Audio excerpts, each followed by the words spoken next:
నమస్తే మిస్ చేయండి. ఈరోజు నేను టమాటా రైస్ చేసుకుందాం అనుకుంటున్నానండి. 2 పచ్చిమిరకాయలు తీసుకున్నాను, 2 ఉల్లిపాయలు తీసుకుని, 1 టమాటా తీసుకున్నాను. ఇది కూడా కొంచెం ఉల్లిపాయలు, కొద్ది జీలకర్ర, అన్నం బాండి పెట్టేసుకున్నాను. ఇప్పుడు పచ్చిమిర్చి వేసేస్తున్నాను.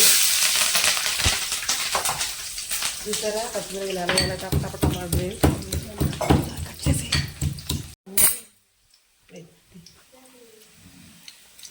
అది కొంచెం జీలకర్ర వెల్లిపాయలు ఇస్తాను. చక్కగా కాసిన ఉల్లిపాయ ముక్కలు, టమాటా ముక్కలు చక్కగా వీటిని తిప్పుకున్నాం కలిసేటట్టుగా.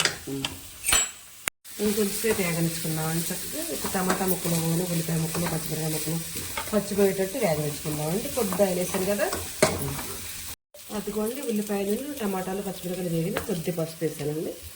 కొద్దిగా సాల్ట్ వేస్తున్నా. కొంచెం ధనియాల పొడి కూడా వేద్దామండి, బాగుంటుంది, టేస్టీగా ఉంటుంది నోటికి. ఇదంతా కలిసేటట్టు పెట్టుకున్నాను. ఫస్ట్ పొడితో చక్కగా మధ్యలో అన్నం వేసేస్తున్నాను. కొద్దిగా వేసుకుంటే బాగుంటుంది, మరింత కాకుండా. దీన్ని చక్కగా మొత్తం కలిసేటట్టు కలర్ పెట్టేస్తున్నామండి. చూసారా, సూపర్. ఇంకా